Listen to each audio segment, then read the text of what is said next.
Hello friends, नमस्कार। आप सभी को नमस्कार, सभी का वेलकम इस क्लास में। You all are welcome to this class. Live class में जितने स्टूडेंट्स ऑलरेडी ज्वाइन कर चुके हैं वो कंफर्म करें क्विकली, आपका ऑडियो वीडियो एक्सेसिबल है। All students in the live class please confirm quickly your audio video is okay. I am waiting for your confirmation. Yes, I wait for your confirmation. तो चलिए शुरू करते हैं आज का ये डिस्कशन। ये हमारा क्लास JIB PPB में बेस बिल्डिंग क्लास है, यानी यहाँ पे आप कॉन्सेप्ट्स को आप अच्छे से अंडरस्टैंड करेंगे और फिर उन कॉन्सेप्ट्स के साथ जुड़े हुए जो क्वेश्चंस हैं उनको हम डिस्कस करेंगे सो दैट आप अपने आप को टेस्ट कर सकें। तो this mean base building class होने के कारण it is very very important. अगर आपका बेस बनता है तो फिर एग्ज़ाम को पास करना इट बिकम्स वेरी ईजी। तो चलिए शुरू करते हैं इस बेस बिल्डिंग क्लास को। सो चैप्टर 1 में हमारे पास first of all requirement to be called a bank. अगर हमने किसी इंस्टीट्यूशन को बैंक कहना है तो उसके लिए रिक्वायरमेंट्स क्या क्या हैं, so that is what we are going to understand. Banking regulation act 1949 section 5 subsection B ये बैंकिंग को डिफाइन करता है। So according to this section 5B, इसको ध्यान से नोट कर लेना है। बैंकिंग रेगुलेशन एक्ट में ये बैंकिंग को कैसे डिफाइन करता है। Banking means accepting for the purpose of lending और investment deposit of money from public, repayable on demand, otherwise and withdrawable by cheque, demand draft order और अदरवाइज। सो इस small definition में कई सारे इंपॉर्टेंट एलिमेंट्स हैं। So first of all banking क्या है? Banking means accepting deposits. ये deposit किससे एक्सेप्ट करने हैं? मनी फॉर्म में एक्सेप्ट करने हैं और वो भी पब्लिक से, not from particular individuals, public at large. These deposits they are repayable on demand or otherwise means on due date, and these deposits can be withdrawn by way of a check, draft, order और otherwise। और ये deposit हम किस purpose के लिए accept करते हैं? We accept these deposits for the purpose of lending or investment। तो ब्रॉडर फंडा क्या आ गया हमारा? एक्सेप्टेंस। एक्सेप्टेंस किस चीज का? डिपॉजिट्स का। किस फॉर्म में? मनी फॉर्म में। किससे? पब्लिक से। और ये डिपॉजिट्स ये रीपेबल ऑन डिमांड है और अदरवाइज हैं। और इनको विड्रॉ करने का मेथड क्या है? इनको विड्रॉ करने का मेथड है by way of cheque, draft, order और अदरवाइज। और इन डिपॉजिट्स को यूज़ कहाँ करना है, किस पर्पस के लिए यूज़ करना है? तो इनको यूज़ करना है फॉर लेंडिंग और इन्वेस्टमेंट पर्पसेस। तो ये था डेफिनेशन। अब इसी के एलिमेंट्स को जैसे एक्सप्लेन किया है हमारी बुक के अंदर, उसको भी देख लेते हैं। Essentials to satisfy requirement of this definition. इस डेफिनेशन को सेटिस्फाई करने के लिए, इसकी प्रॉपर एक्सप्लेनेशन के लिए क्या क्या इंपॉर्टेंट रिक्वायरमेंट्स हैं? पहला रिक्वायरमेंट है deposit only for lending and investment. जो डिपॉजिट हम एक्सेप्ट करेंगे वो किस पर्पस के लिए? हम लेंडिंग और इन्वेस्टमेंट पर्पस के लिए यूज़ करेंगे। स्पेकुलेशन के लिए यूज़ नहीं करेंगे, अनलॉफुल एक्टिविटी के लिए कोई यूज़ नहीं करेंगे। या तो उन फंड्स को हम लेंड करेंगे या हम उनको इन्वेस्ट करेंगे। No companies, Nidhis, multiple benefit societies, cooperative societies who accept deposit for trading और मैन्युफैक्चरिंग पर्पस। तो कंपनी अगर कोई डिपॉजिट लेती है और निधि जैसे चिट फंड होता है, निधि होती हैं, या मल्टी बेनिफिट सोसाइटीज़ हैं या कोऑपरेटिव सोसाइटीज़ हैं, वो भी डिपॉजिट एक्सेप्ट कर सकते हैं, लेकिन वो डिपॉजिट जब ट्रेडिंग पर्पस के लिए करेंगे या मैन्युफैक्चरिंग पर्पस के लिए करेंगे तो हम उनको बैंक नहीं मान सकते, बिकॉज बैंकिंग का बेसिक कंडीशन क्या है, एक्सेप्ट करेंगे डिपॉजिट्स को लेकिन for the purpose of lending और इन्वेस्टमेंट। नो, ये डिपॉजिट किससे एक्सेप्ट करेंगे? इन कंपनीज के शेयर होल्डर से नहीं, इन निधीज के, इन मल्टीपल बेनिफिट सोसाइटी के मेंबर्स से नहीं, कोऑपरेटिव सोसाइटीज के केवल मेंबर से नहीं, तो ये डिपॉजिट होंगे accept from public. Public mean anyone, तो ये कोई भी पर्सन डिपॉजिट दे सकता है। Then acceptance of deposit in the for money only, ये जो डिपॉजिट एक्सेप्ट करेंगे वो केवल मनी फॉर्म में एक्सेप्ट किए जाएंगे। और किस पर्पस के लिए किए जाएंगे? लैंडिंग और इन्वेस्टमेंट के पर्पस के लिए। नो, बैंकिंग कंपनी हम किसको कहेंगे? तो ये डिफाइंड है सेक्शन 5C के अंदर, banking regulation act section 5C। Banking company हम किसको कहेंगे? So it is a company registered under companies act, but it transacts business of banking in India. तो बैंकिंग कंपनी हम किसे कहेंगे? वो कंपनी जो कंपनीज एक्ट में रजिस्टर्ड है।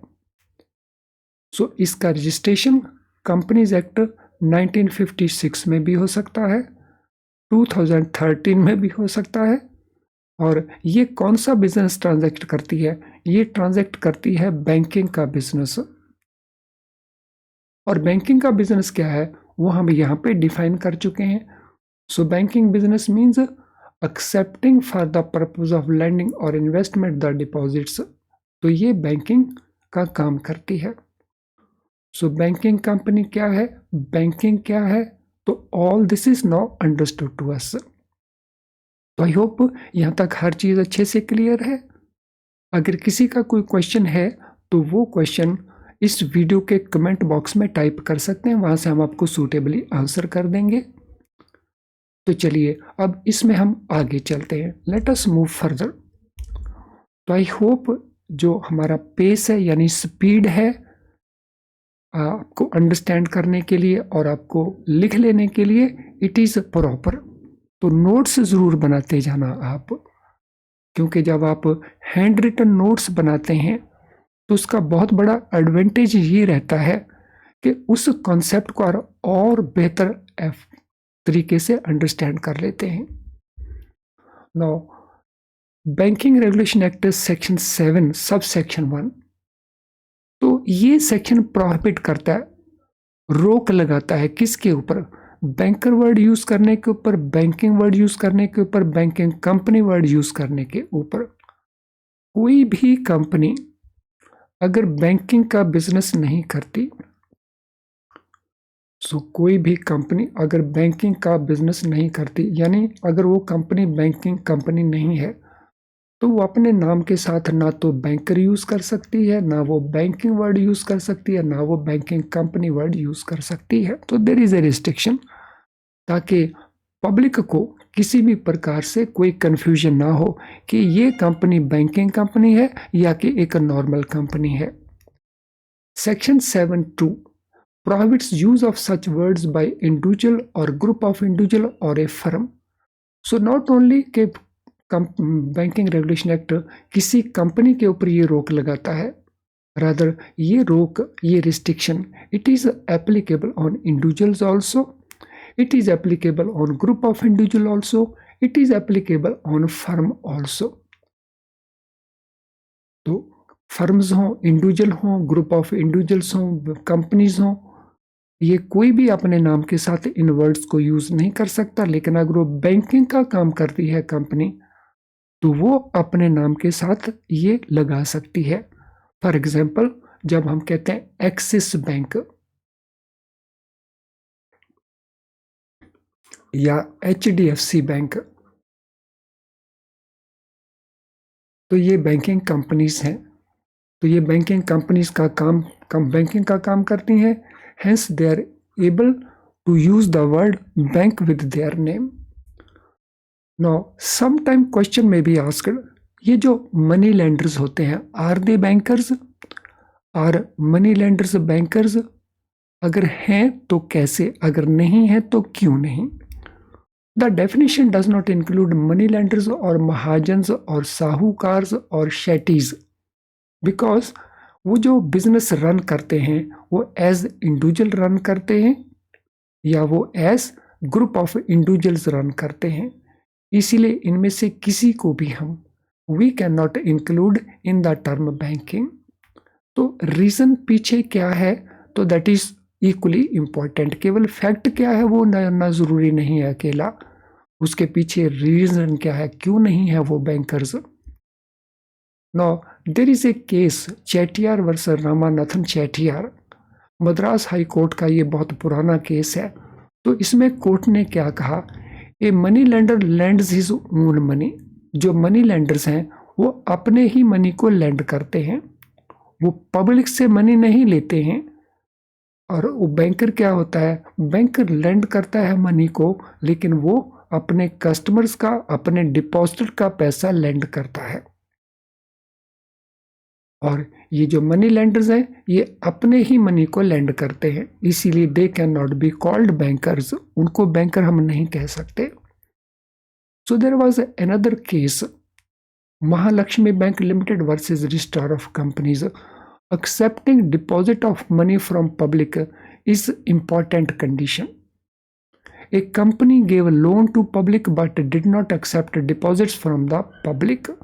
So कंपनी थी, कंपनी लोन देती थी पब्लिक को, लेकिन वो डिपॉजिट एक्सेप्ट नहीं कर सकती थी पब्लिक से।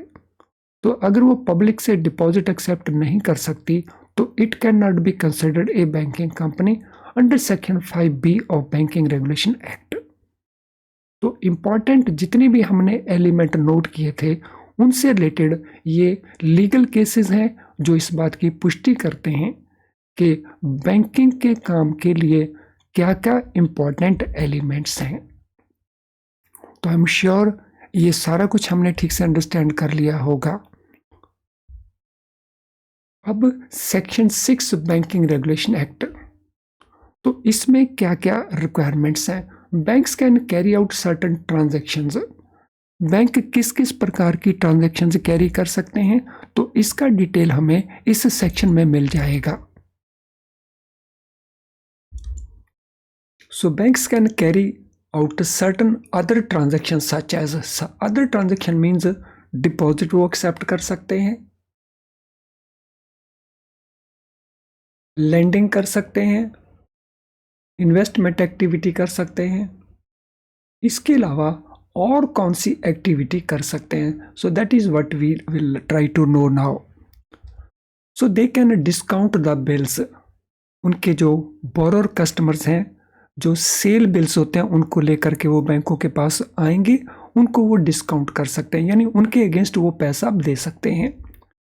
Collection of cheques and bills, तो जो कस्टमर चेकों को डिस्काउंट नहीं करवाना चाहते, केवल कलेक्ट करवाना चाहते हैं बिल्स को, या वो चेकों को कलेक्ट करवाना चाहते हैं, तो बैंक कलेक्शन का काम भी करेंगे। रेमिटेंसेस, सो रेमिटेंसेस के डिफरेंट मोड्स हैं, कुछ ट्रेडिशनल मोड्स हैं, कुछ नए मोड्स हैं, तो उनके द्वारा फंड्स को रिमिट किया जा सकता है। सेफ कस्टडी ऑफ आर्टिकल्स, सो बैंकों के पास कस्टमर्स अपने जो वैल्यूएबल डॉक्यूमेंट्स हैं, वैल्यूएबल आर्टिकल्स हैं, तो वो बैंकों के पास डिपॉजिट करवा सकते हैं। Hiring of safe deposit lockers, customers को वो लॉकर की फैसिलिटी प्रोवाइड कर सकते हैं। सेफ कस्टडी में जो वैल्यूएबल आइटम्स होते हैं वो बैंक एक्सेप्ट करते हैं, अपने पास संभाल के रखते हैं। लॉकर के अंदर वो कस्टमर को केवल लॉकर दे देते हैं, उसको संभालने की जिम्मेदारी वो कस्टमर की रहती है। Conducting foreign exchange transactions, so banks foreign exchange की ट्रांजैक्शंस कंडक्ट कर सकते हैं। There are lot many transactions. They can conduct government transaction, central government के लिए, स्टेट गवर्नमेंट के लिए वो पेमेंट्स और साथ में रिसीट्स दोनों को बिजनेस को कंडक्ट कर सकते हैं। Issuance of letter of credit and guarantees, तो इसके अलावा वो लेटर ऑफ क्रेडिट इशू कर सकते हैं, गारंटीज इशू कर सकते हैं। In fact there are so many other activities also. अब उन एक्टिविटीज में कुछ एक्टिविटीज मर्चेंट बैंकिंग एक्टिविटीज भी हो सकती हैं। सो ये क्वेश्चन भी अक्सर पूछ लिया जाता है कि मर्चेंट एक्टिविटीज में कौन कौन सी एक्टिविटीज आती हैं जो बैंक्स कर सकते हैं। मर्चेंट बैंकिंग एक्टिविटीज में we have wealth management service. जो हाई नेटवर्थ इंडिविजुअल्स होते हैं जिनके पास बहुत पैसा होता है, तो उनके वेल्थ को मैनेज करने की सर्विसेज बैंक्स प्रोवाइड कर सकते हैं। प्रोजेक्ट अप्रेजल, अगर किसी कंपनी ने कोई बड़ा प्रोजेक्ट लगाना है तो वो उसकी अप्रेजल करके दे सकते हैं। Then sale of third party products, तो ये तो काम आजकल बैंक्स काफ़ी करते हैं, जैसे म्यूचुअल फंड्स की स्कीम्स को सेल करना, लाइफ इंश्योरेंस प्रोडक्ट्स को सेल करना, जनरल इंश्योरेंस प्रोडक्ट्स को सेल करना, तो ये सारे के सारे थर्ड पार्टी प्रोजेक्ट्स हैं। देन एग्जीक्यूटिव ट्रस्टी सर्विसेज, सो कुछ ट्रस्टी सर्विसेज हो सकती हैं, उनके एग्जीक्यूटर के तौर के ऊपर वो काम कर सकते हैं। Acceptance of central and state government taxes, तो ये तो यहाँ पे इसके साथ मैच कर गई है, कंडक्टिंग गवर्नमेंट ट्रांजैक्शन या accepting central and state government taxes. Then franking of stamp duty on documents, so documents के ऊपर स्टैंप ड्यूटी को एम्बॉस कर देना, तो ये एक्टिविटी भी मर्चेंट बैंकिंग में इंक्लूड हो सकती है।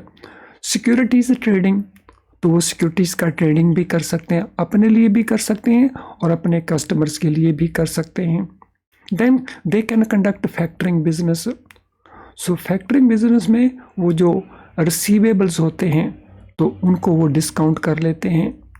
इन एनी केस फैक्टरिंग को सब्सिक्वेंटली हम डिटेल में भी डिस्कस करने वाले हैं। Then there could be venture capital financing, so venture capital होता है रिस्क वाली एक्टिविटीज़ को फाइनेंस प्रोवाइड करना on a long term basis, तो वो वेंचर कैपिटल फाइनेंसिंग भी कर सकते हैं। सो जैसा हमने देखा देयर आर मैनी एक्टिविटीज़ जो हमारे मर्चेंट बैंकिंग एक्टिविटीज़ में इंक्लूड होती हैं। तो लास्ट इसमें हमने लिखा है डीमैट सर्विसेज। तो इतनी सारी एक्टिविटीज़ हैं। इसके अलावा अगर बैंक कोई और एक्टिविटी करना चाहते हैं तो उसके लिए सेक्शन 6 के अंदर ही जो सेक्शन ओ है सेंट्रल गवर्नमेंट, उसमें और एक्टिविटीज़ को भी बैंकिंग एक्टिविटीज़ में इंक्लूड कर सकती है। सो वो क्वेश्चन भी कई बार पूछ लिया जाता है कि अगर कोई ऐसी एक्टिविटी है जो सेक्शन 6 में नहीं लिखा है तो उसको कौन परमिट करेगा, तो उसको बैंकिंग एक्टिविटी में इंक्लूड करने का जो अथॉरिटी है, पावर है, वो सेंट्रल गवर्नमेंट के पास अवेलेबल है सेक्शन 6 सबसेक्शन ओ के अंदर। तो फ्रेंड्स, यहाँ तक जो कुछ भी हमने डिस्कस किया इसके बारे में थोड़ा फीडबैक दे दीजिए। इस वीडियो का कमेंट बॉक्स है तो उस कमेंट बॉक्स में टाइप कर दीजिए अभी तक आपने whether everything you understood properly. और फिर मैं रिक्वेस्ट करूँगा आपसे कि आप अपने हैंड रिटन नोट्स ज़रूर बनाइए। वीडियो को किसी भी समय आप पॉज कर सकते हैं। ये नोट्स आपके पेपर के समय रिवीजन में बहुत अच्छा काम आने वाले हैं। तो अगर अभी से आपने इन नोट्स को बना लिया तो कहीं से रिवीजन आपको करने की ज़रूरत नहीं है। आपने नोट्स बनाए हुए हैं, रिवीजन के समय आप क्विकली इसको रिकॉल कर लेंगे, याद रह जाएंगे और पेपर में याद आ जाएंगे। तो कमेंट कर दीजिए क्विकली। नो अब हम इनके ऊपर बेस्ड जो क्वेश्चंस हैं उनको करेंगे। सो फर्स्ट क्वेश्चन, अब क्योंकि आपने अच्छे से अंडरस्टैंड कर लिया एवरीथिंग और आप नोट भी कर रहे हैं तो इन क्वेश्चन के आंसर आप देने की कोशिश करें, इससे आपको और एडेड बेनिफिट मिलेगा।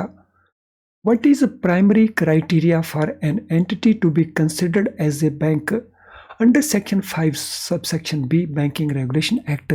प्राइमरी क्राइटेरिया क्या है किसी भी एंटिटी को अगर हम कहते हैं कि वो बैंक है, और ये क्राइटेरिया सेक्शन 5 सबसेक्शन बी में लिखा हुआ है।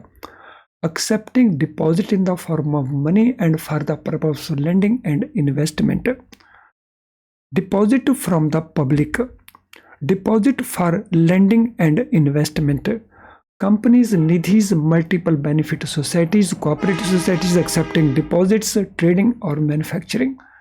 तो इनमें से कौन सा क्राइटेरिया आपको प्राइमरी क्राइटेरिया लगता है? बहुत ही आसान सा क्वेश्चन है। तो हमने ठीक से किया है, हमें पता है कि ये प्राइमरी क्राइटेरिया है, डिपॉजिट को एक्सेप्ट करना मनी फॉर्म के अंदर पब्लिक से लेंडिंग और इन्वेस्टमेंट पर्पस के लिए। तो ये हमारा ऑप्शन आंसर बन जाएगा ए। तो प्राइमरी क्राइटेरिया है deposit only for the purpose of lending and investment. तो better answer instead of C, better answer बनता है हमारा ए। तो हम इंस्टेड ऑफ सी हम बेटर आंसर देंगे, क्योंकि हमारे पास ऑप्शन ए के अंदर ये पर्पस भी आ गया और ये क्राइटेरिया भी साथ में आ गए। सो हमारा answer it should be A rather than C. Second question, under section 5 subsection B of Banking Regulation Act, which type of entities are not considered as banks? किन entities को हम banks consider नहीं करेंगे? तो ये हमारे पास options हैं। तो इनमें कौन सी option लगता है कि ये correct options हैं? तो हमने बहुत अच्छे से किया है टेक्स्ट को, इसलिए इसमें कोई डिफिकल्टी बिल्कुल भी नहीं आनी चाहिए। So what will be our answer for question number 2? ध्यान रखिए इस समय हम बेस बिल्डिंग की क्लास को कर रहे हैं, so we can spend lot of time. अगर आपने अर्ली शुरू कर लिया, आपके पास काफ़ी टाइम होता है हर चीज़ को अच्छे से करने का। So certainly it is option answer D. So option D हमारा आंसर है। किनको हम बैंकर्स कंसिडर नहीं करेंगे? निधीज को, कंपनीज को, मल्टी बेनिफिट सोसाइटीज़ को, कोऑपरेटिव सोसाइटी को, जो डिपॉजिट तो लेते हैं लेकिन किस पर्पस के लिए? ट्रेडिंग का काम करने के लिए, मैन्युफैक्चरिंग का काम करने के लिए। Question 3, what is definition of banking company under section 5C banking regulation act? So banking company की डेफिनेशन क्या है? तो ये हमारे पास ऑप्शन आंसर्स हैं। सो देखिए कौन सी ऑप्शन आपको लगता है कि वो ऑप्शन सही बनती है। सभी ऑप्शन को रीड करेंगे। Accepting deposit in the form of money and for the purpose of lending and investment. Deposit from public. Company registered under Companies Act which transacts business of banking. Deposit only for lending and investment. हमने answer देना है banking company की definition को इनमें से कौन सी statement satisfy करती है? So it is this statement. Banking company, हम उस कंपनी को कहेंगे जो कंपनीज एक्ट में रजिस्टर्ड है और जो बैंकिंग का बिजनेस करती है। तो ऑप्शन हमारा बन जाएगा C. Next question, according to section 5 subsection B banking regulation act, what is essential requirement for an entity to be considered a bank?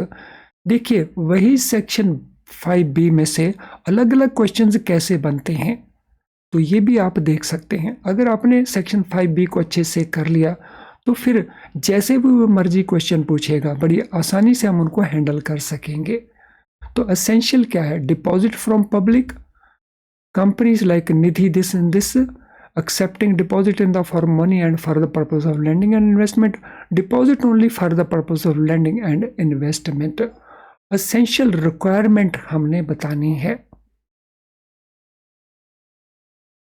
So essential requirement है सी, डिपॉजिट को एक्सेप्ट करना मनी की फॉर्म में और वो भी लेंडिंग और investment purpose के लिए। विच of the following activities not typically associated with merchant banking? इनमें से कौन सी एक्टिविटी आपको लगती है कि वो मर्चेंट बैंकिंग का पार्ट नहीं है? Project appraisal, securities trading, venture capital financing, retail banking services.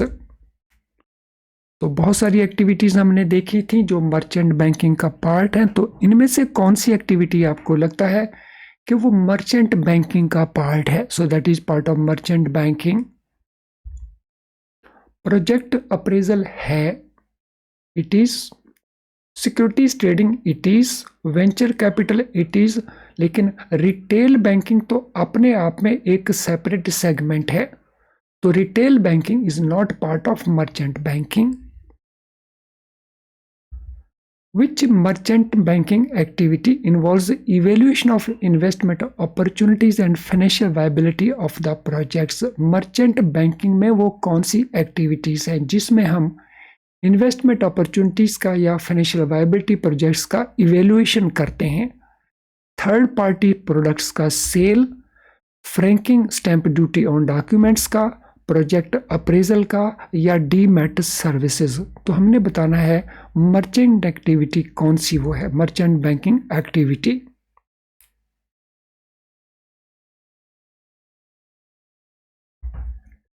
So question number 2, what is that merchant banking activity?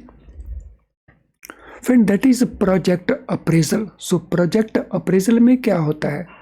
वो इन्वेस्टमेंट में इन्वेस्ट करना हो, किसी इन्वेस्टमेंट अपॉर्चुनिटी में, या किसी प्रोजेक्ट में इन्वेस्ट करना है, तो उसमें जो इवेल्युएशन होती है कि इन्वेस्टमेंट करें या इन्वेस्टमेंट ना करें, उस इवेल्युएशन के प्रोसेस को हम कहते हैं प्रोजेक्ट अप्रेजल। तो लिख लेंगे प्रोजेक्ट अप्रेजल क्या होता है। So it is process of evaluating investment opportunity और फाइनेंशियल वायबिलिटी इन ए प्रोजेक्ट। तो वो बन जाता है प्रोजेक्ट अप्रेजल। तो इसके बाद अब हम अगले पार्ट को कवर करते हैं, लेकिन अगले पार्ट को कवर करने से पहले एक इंपॉर्टेंट इंफॉर्मेशन है आपके लिए। फ्रेंड्स, हम सभी ये चाहते हैं कि हम एक ही अटेम्प्ट के अंदर जिस पेपर में अपीयर हो हम उसको पास कर सकें, और हम में से बहुत सारे स्टूडेंट कर पाते हैं और बहुत सारे स्टूडेंट नहीं भी कर पाते। इसके पीछे कहीं ये रीज़न तो नहीं है आप अपना जो प्रेपरेशन है कहाँ से कर रहे हैं, what is source of your preparation? क्या आप IIBF की बुक्स को यूज़ कर रहे हैं? क्या आपको लगता है that they are difficult to understand? उनमें जो कुछ लिखा है, जैसे लिखा है, उसको अंडरस्टैंड करने में हमें बहुत डिफ़िकल्टी आती है, या जो कुछ हम उनमें करते हैं वो बहुत टाइम कंज्यूमिंग है और हमारे पास उतना टाइम अवेलेबल नहीं होता, या उनमें प्रैक्टिस के लिए आपको क्वेश्चन मिलते तो हैं लेकिन बहुत कम क्वेश्चंस मिलते हैं, हमें लगता है उससे हमारी प्रॉपर प्रैक्टिस नहीं हो पाती, या उनमें कोई केस स्टडीज एटसेट्रा के क्वेश्चंस अवेलेबल नहीं होते। तो ये सभी कुछ अगर आप डिफ़िकल्टीज आपको लगती हैं तो दिस मीन्स हम इसका ऑल्टरनेटिव क्या ढूंढ सकते हैं? फ्रेंड, इसका ऑल्टरनेटिव है हमारे best quality very low priced video lessons. तो बहुत लो प्राइस के ऊपर हमारे वीडियो लेसन्स होते हैं और वो भी क्वालिटी को कंप्रोमाइज़ किए बगैर।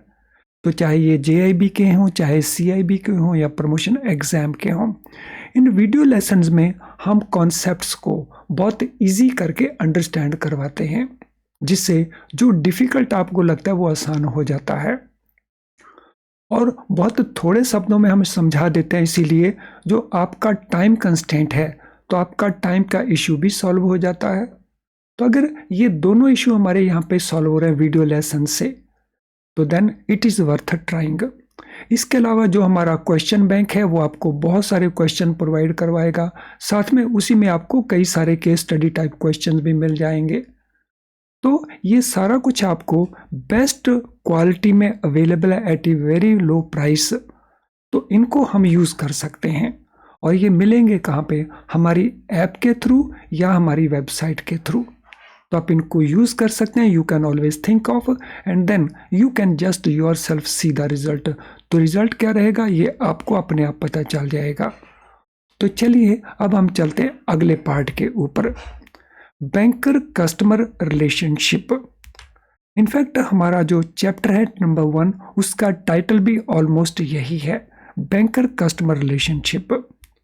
सो बैंकर कस्टमर रिलेशनशिप में बैंक क्या होता है ये ऑलरेडी हमने अंडरस्टैंड कर लिया है अभी तक जो डिस्कस किया। कस्टमर क्या होता है, उसकी रिक्वायरमेंट क्या है, अब हम उसको अंडरस्टैंड करेंगे। कस्टमर की रिक्वायरमेंट अंडरस्टैंड करने के लिए ये सबसे पहला इंपॉर्टेंट फैक्टर है। बैंक कस्टमर को किसी लॉ में, किसी एक्ट में डिफाइन नहीं किया गया है। तो ट्रेडिशनली यही पोजीशन बनती है कि बैंकिंग कस्टमर को लॉ ने कहीं डिफाइन नहीं किया है।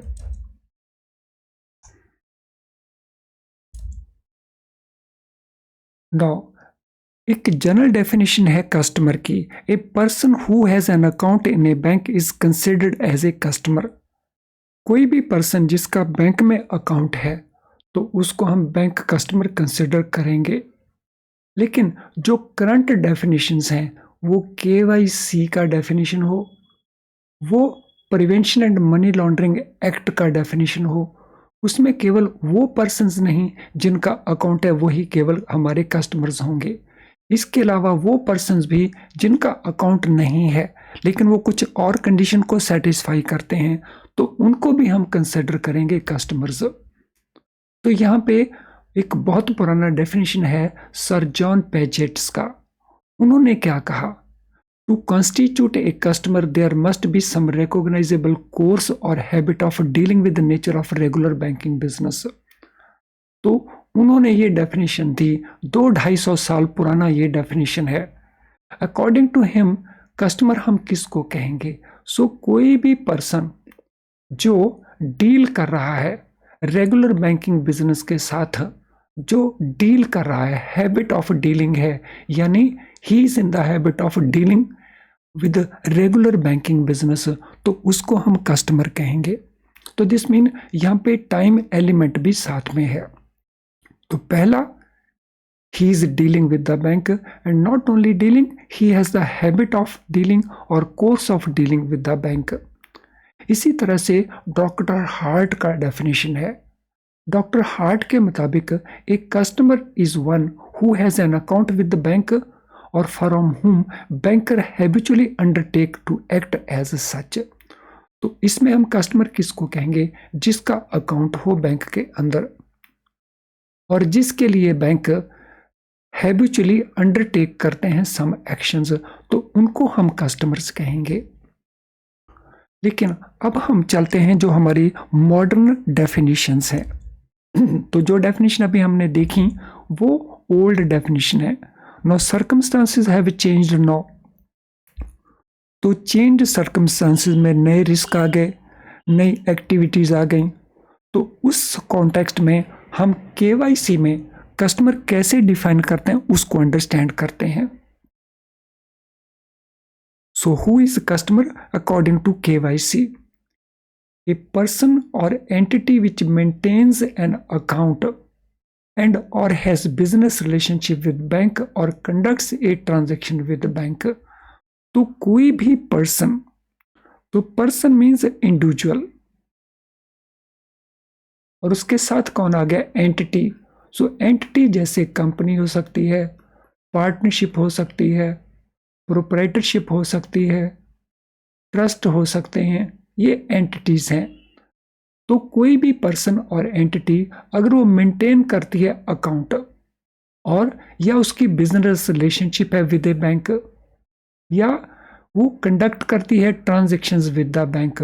फॉर एग्जांपल अगर कोई पर्सन डिमांड ड्राफ्ट लेता है या रिमिटेंसेस करवाता है अदरवाइज, तो उसको भी इस डेफिनेशन में कवर कर लिया गया है। A person on whose behalf account is maintained और ट्रांजैक्शन इज कंडक्टेड। तो कोई भी पर्सन, ये दूसरा पार्ट है, कोई भी पर्सन जिसके लिए वो अकाउंट मेंटेन होता है या जिसके बिहाफ के ऊपर वो ट्रांजैक्शन कंडक्ट की जाती है, तो उसको हम कहते हैं बेनिफिशियल ओनर। तो वो बेनिफिशियल ओनर भी हमारा कस्टमर है। फॉर एग्जाम्पल अगर हम बात करें, फादर ने अकाउंट ओपन किया माइनर के नाम से, सो इस केस में who will be the customer? Father customer होगा, माइनर कस्टमर होगा या दोनों ही कस्टमर्स होंगे? अगर हम इस पार्ट को देखें तो इसमें बेनिफिशियल ओनर कौन है? तो बेनिफिशियल ओनर है माइनर। तो in this case minor will be our customer. Now अगर हम देखें prevention of money laundering act, according to section 2 subsection FA, beneficial owner कौन कहलवाता है? Who is beneficial owner of an transaction? An individual who ultimately owns or controls a client of a reporting entity। तो जो person ultimately या तो own करता है या कंट्रोल करता है उस क्लाइंट को, उस बिजनेस को रिपोर्टिंग एंटिटी के साथ, और person whose behalf transaction is being conducted, या वो पर्सन जिसके बिहाफ के ऊपर, जिसके लिए वो ट्रांजैक्शन कंडक्ट हो रही है, includes a person who exercise ultimate effective control over a jurisdictional person. jurisdictional person क्या होते हैं? सो कंपनी को हम कहते हैं jurisdictional person. तो अगर किसी कंपनी को कंट्रोल करता है मिस्टर एक्स, तो बेनिफिशियल ओनर हम एक्स को कहेंगे। अगर किसी कंपनी का ओनर है मिस्टर वाई, तो वाई को हम बेनिफिशियल ओनर कहेंगे। सो कोई भी पर्सन जो उसको कंट्रोल करता हो या उसको ओन करता हो, तो उनको हम कहेंगे बेनिफिशियल ओनर। और किसी भी ट्रांजैक्शन का अगर कोई पर्सन बेनिफिशियल ओनर है तो वो हमारा कस्टमर बन जाएगा। देखिए कितनी डिटेल में ये इंफॉर्मेशन छोटी छोटी प्रोवाइड की गई है। इसीलिए इस क्लास को हम जो है कंसेप्ट बिल्डिंग क्लास या बेसिक बिल्डिंग क्लास है आपकी ये। तो अगर आपने चीज़ों को यहाँ पे अच्छे से अंडरस्टैंड कर लिया तो फिर आगे जाके आपकी डिफिकल्टी नहीं आने वाली। Now, beneficiaries of transaction conducted by professionals, intermediaries such as stockbrokers, chartered accountants, solicitors, etc., as permitted by law, so they are also our customers. अब इसको भी ध्यान से अंडरस्टैंड कर लेते हैं। अगर कुछ फाइनेंशियल ट्रांजैक्शन कंडक्ट करते हैं प्रोफेशनल इंटरमीडियरीज, जैसे स्टॉक ब्रोकर्स कंडक्ट करते हैं ट्रांजैक्शन को, चार्टर्ड अकाउंटेंट्स उनको कंडक्ट करते हैं, उनको सॉलिसिटर्स मींस एडवोकेट्स कंडक्ट करते हैं, जो लॉ में परमिटेड हैं, तो उन ट्रांजैक्शन के जो बेनिफिशरीज होंगे उनको भी हम कस्टमर्स मानेंगे। Any person or entity connected with the financial transaction which can pose a significant reputational or risk to the bank, say wire transfer, issue of high value demand draft as a single transaction. इसके अलावा हम किनको customer मानेंगे?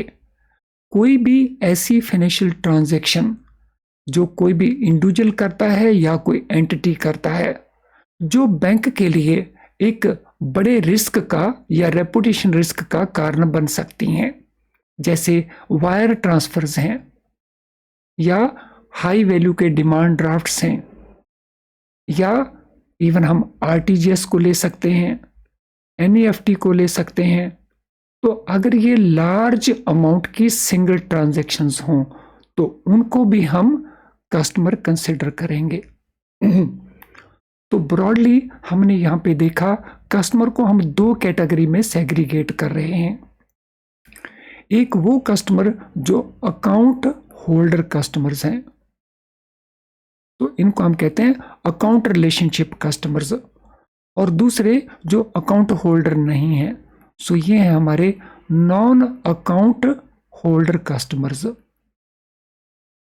सो इनको हम walk in customer भी कहते हैं। ये भी क्वेश्चन कई बार पूछ लिया जाता है, वॉक इन कस्टमर्स हम किनको कहेंगे? वो कस्टमर्स जो हमारे अकाउंट होल्डर्स नहीं हैं बट स्टिल वो बैंकिंग ट्रांजैक्शंस करते हैं, जैसे डीडी लेना, जैसे एनईएफटी करना। तो ये वो सारी ट्रांजैक्शन है जो नॉन अकाउंट ट्रांजैक्शंस की कैटेगरी में भी आ जाती हैं। A customer of a bank need not necessarily be a natural person. अब यहाँ पे केवल क्लैरिफिकेशन है। सो बैंक का कस्टमर होने के लिए ये ज़रूरी नहीं है कि वो पर्सन नेचुरल पर्सन हो। वो फर्म भी हो सकती है, जॉइंट स्टॉक कंपनी भी हो सकती है, सोसाइटी हो सकती है, कोई और सेपरेट लीगल एंटिटी हो सकती है, जैसे partnership firm, association of firm, तो वो भी हमारे कस्टमर्स बन सकते हैं।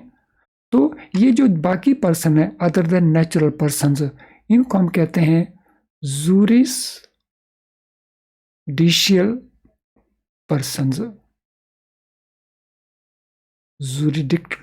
जुरिडिकल पर्सन्स, या आर्टिफिशियल पर्सन्स भी हम इनको कहते हैं। ये लीगल पर्सन्स भी कहलाते हैं, इनको लॉ पर्सन के तौर के ऊपर मानता है।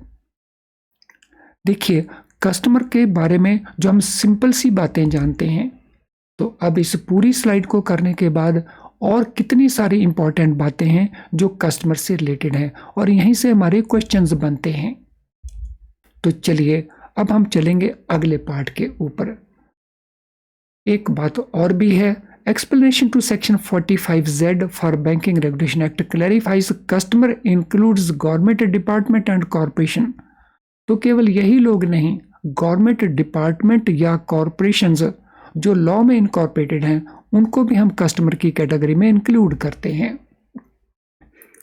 तो बहुत कुछ हमने डिस्कस किया, तो देखिए ये सारा कुछ हमें क्लियर हुआ कि नहीं हुआ, तो इसके लिए हम ये क्वेश्चंस करते हैं। तो अगर आपने ठीक से सब कुछ अंडरस्टैंड कर लिया है तो इसमें पार्टिसिपेट ज़रूर करें। जितना ज़्यादा आप पार्टिसिपेट करेंगे उतना माइंड एप्लीकेशन बनेगा, जितना माइंड एप्लीकेशन बनेगा अंडरस्टैंडिंग ज़्यादा होगी, जितनी अंडरस्टैंडिंग ज़्यादा होगी देर तक रिकॉल कर पाएंगे, जितना देर तक रिकॉल पर पाएंगे पेपर के अंदर वही क्वेश्चन अगर पूछा गया तो क्विकली उसको सॉल्व कर देंगे। तो पूरा लिंक है इसका। According to section 7 subsection 1 of Banking Regulation Act, which of the following entities prohibited from using the word banker, banking and banking company? कौन सी वो एंटिटीज हैं जो इन वर्ड्स को यूज नहीं कर सकते? Money lenders, individuals, companies other than banking companies, all of the above. तो कौन लोग हैं जो word banker, banking, banking company अपने नाम के साथ ऐड नहीं कर सकते हैं?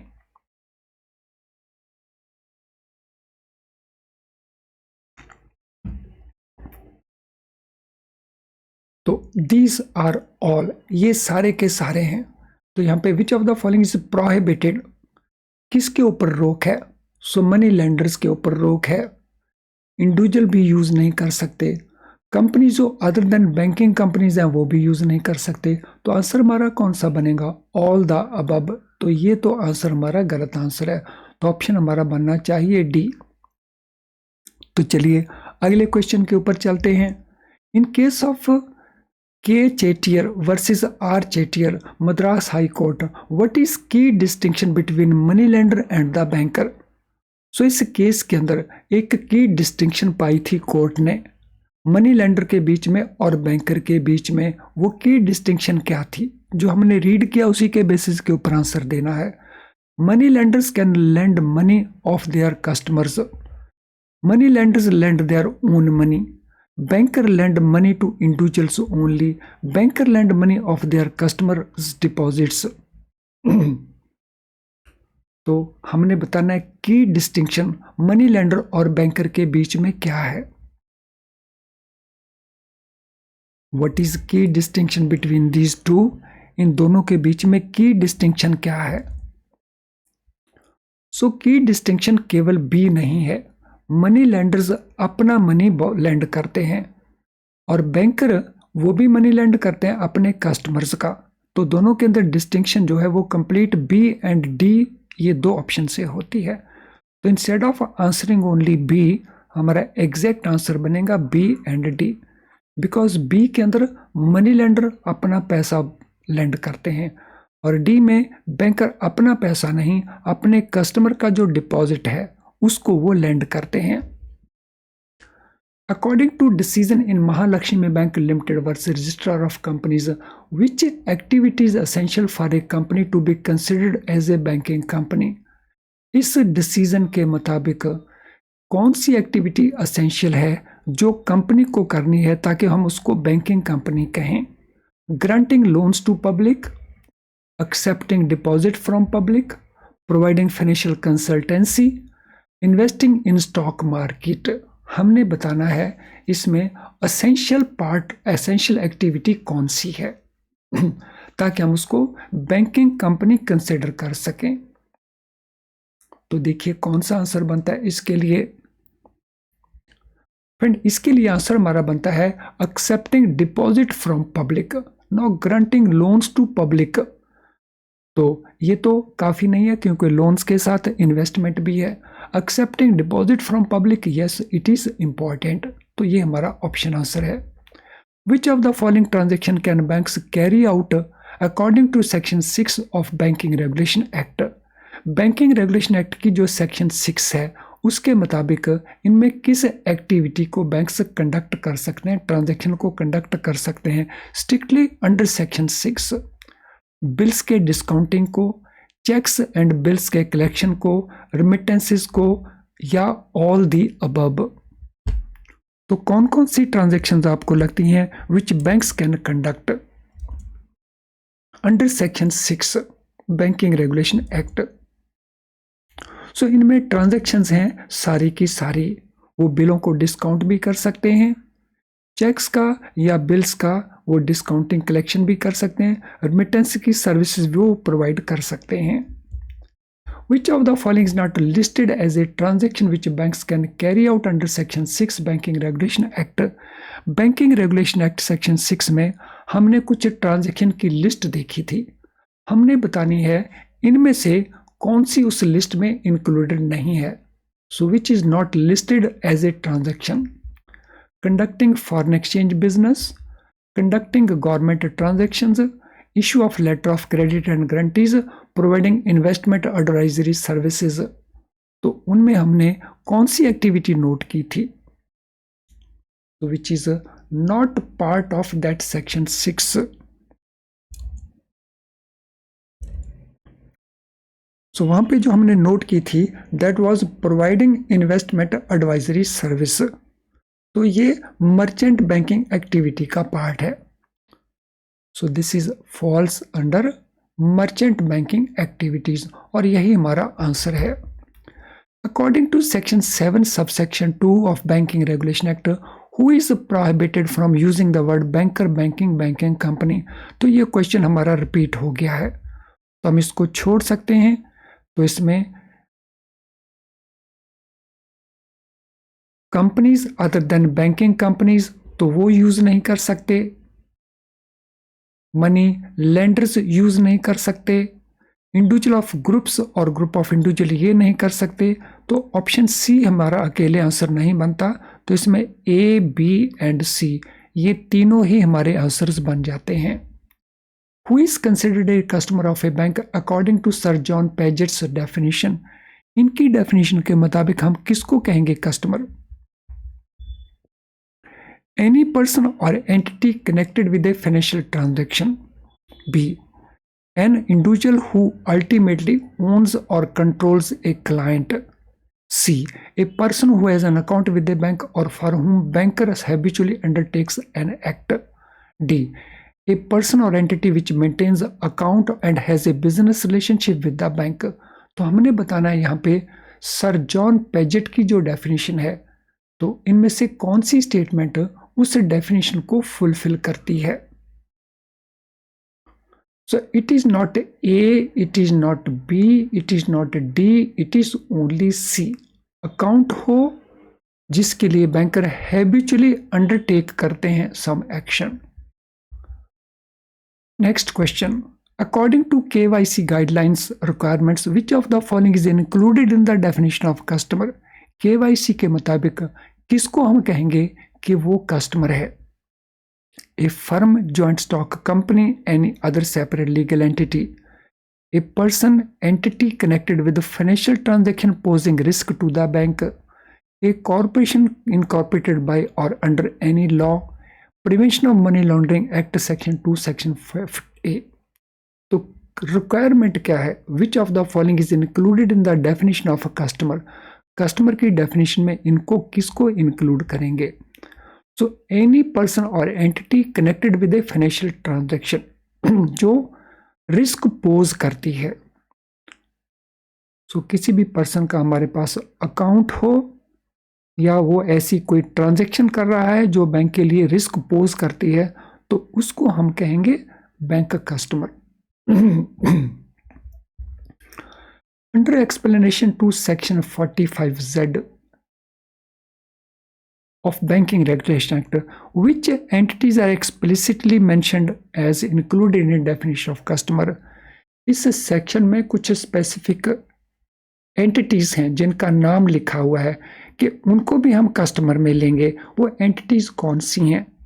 Government departments only, corporations incorporated by और under any law only, firms, joint stock companies and societies only, government department and corporation incorporated by any law। तो इनमें से कौन सी हमारी ऑप्शन करेक्ट बनती है for question number 3? So which option is most appropriate for question number 3?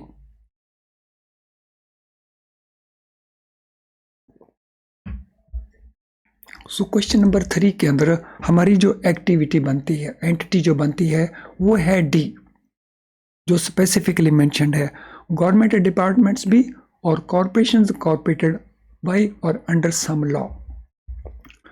According to doctor Hart's definition, what qualifies an individual as a customer of the bank? इनकी definition के मुताबिक कौन से वो इंडिविजुअल हैं जिसको हम बैंक का कस्टमर कहेंगे?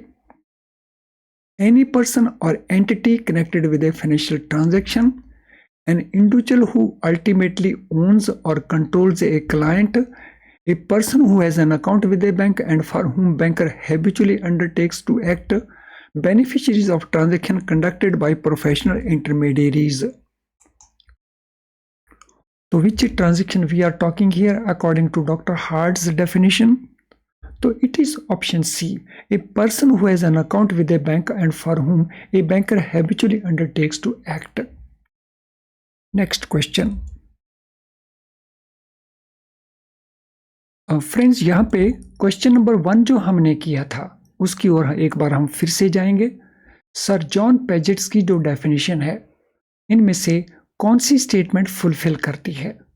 तो मैंने आंसर आपको बताया था कि दिस सी ऑप्शन उसको फुलफिल करती है, लेकिन ये सी ऑप्शन, ये आंसर डॉक्टर हार्ट की डेफिनेशन के अंदर है, नॉट पेजेट की। सो पेजेट की डेफिनेशन में इनमें से कोई भी पार्ट कंप्लीट नहीं करता है। सो इनमें से हमारा आंसर यहां पे आएगा नन ऑफ अबव। तो इसको हमने ध्यान में रख लेना है। सो इनकी जो डेफिनेशन है वो अलग है और डॉक्टर हार्ट की, it is not doctor hard, so it is doctor heart. तो इनकी डेफिनेशन अलग है। तो चलिए वापस आ जाते हैं उसी क्वेश्चन के ऊपर। सो डॉक्टर हार्ट की जो डेफिनेशन है वो ऑप्शन सी हमारा ऑप्शन आंसर बनता है। तो this is a correct. According to prevention of money laundering act section 2 subsection FA, who is considered beneficial owner? किसको कंसिडर किया जाएगा beneficial owner? Any person or entity connected with a financial transaction, an individual who is ultimately owns or controls a client, a person who has an account with bank and for whom banker habitually undertakes act, beneficiary of transaction conducted by professional intermediaries. तो हमने बताना है section 2 subsection F prevention of money laundering में क्या लिखा है beneficial owner के बारे में। तो हमारे पास ऑप्शन सी जो है, so that explains this section, a person who has an account with the bank, sorry not section, not C. तो इसके लिए हमारी ऑप्शन बनती है बी, एन इंडिविजुअल जो अल्टीमेटली ओन करता है या कंट्रोल करता है एक क्लाइंट को, जैसे किसी कंपनी को कोई पर्सन कंट्रोल करता है या ओन करता है, तो उसको हम कहेंगे beneficial owner according to prevention of money laundering act. In the context of KYC requirement, what does customer include? जब हम पेबल बात करते हैं प्योरली KYC की, तो KYC में कस्टमर किसको इंक्लूड करेंगे? Only natural persons, entities with high value transaction only those maintaining account with the bank, या पर्सन्स और एंटिटीज मेंटेनिंग अकाउंट और हैविंग बिजनेस रिलेशनशिप और conducting transactions with the bank. तो किसको कहेंगे कस्टमर हम according to KYC requirement? Question number 6। So कौन सा आपको लगता है कि वो मोस्ट एप्रोप्रिएट आंसर है?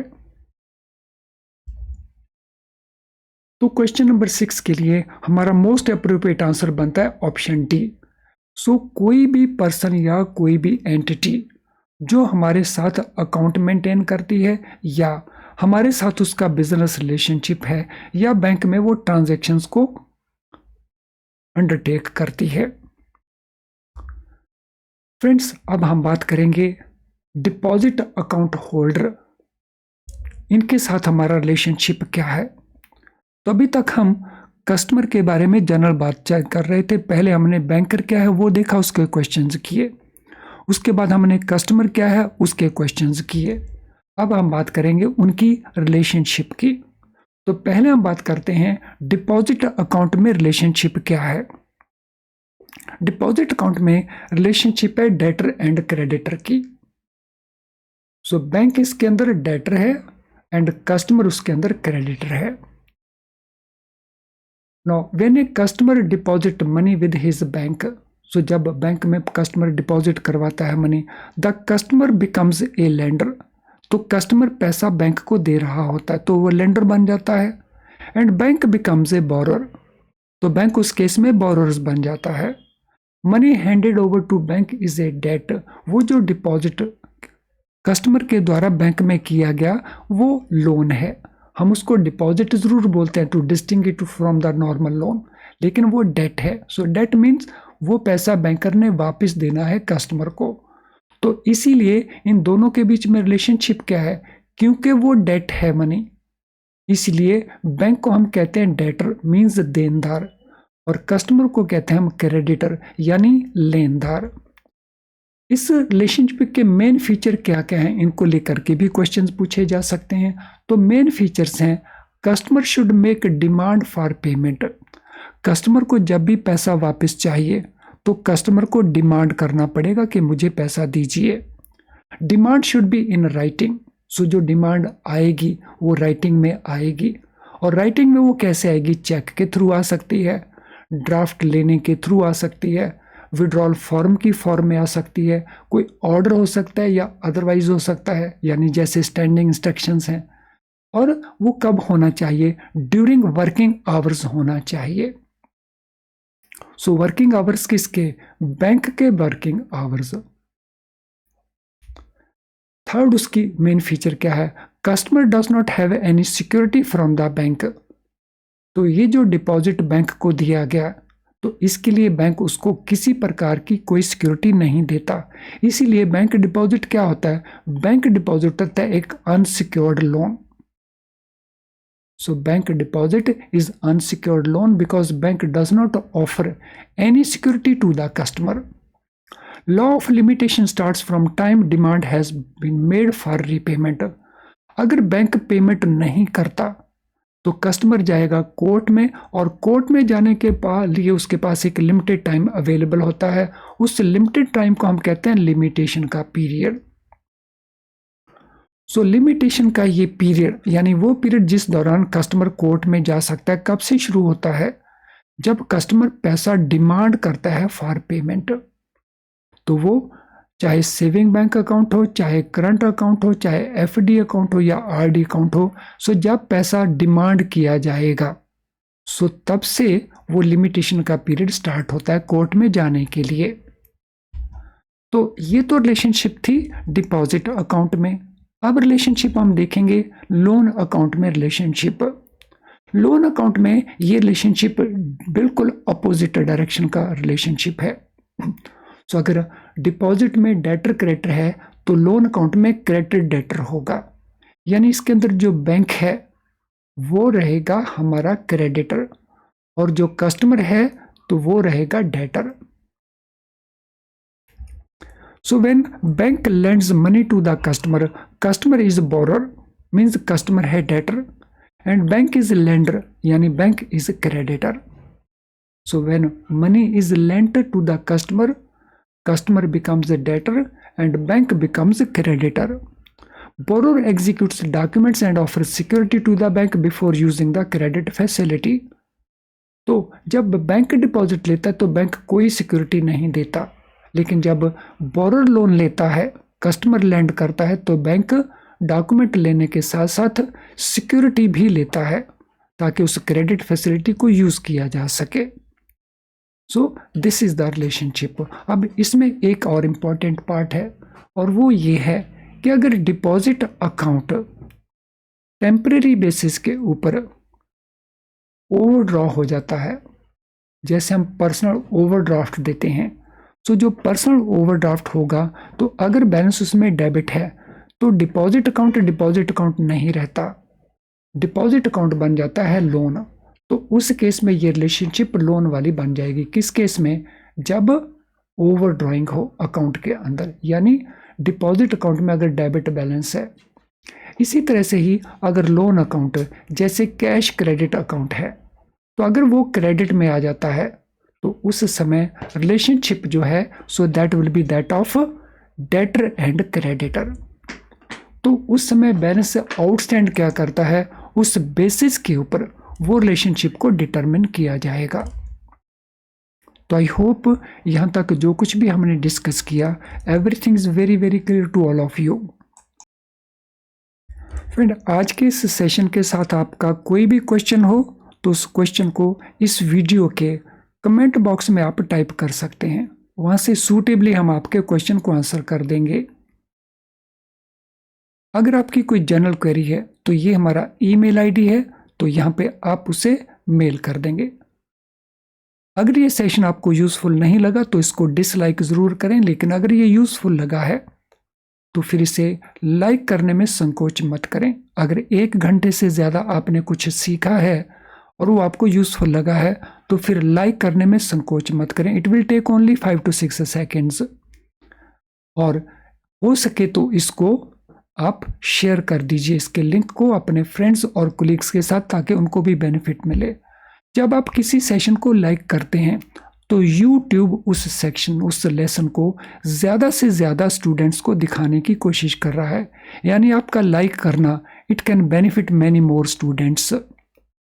चैनल अगर आपने अभी तक सब्सक्राइब नहीं किया है तो हमारे नोटिफिकेशंस आपको नहीं मिल रहे होंगे। तो अगर आप चाहते हैं कि हमारे सारे नोटिफिकेशन आपको ऑन टाइम मिले और आप किसी भी क्लास को मिस ना करें, तो सब्सक्राइब कर दीजिए चैनल को, वो भी बेल आइकन के साथ।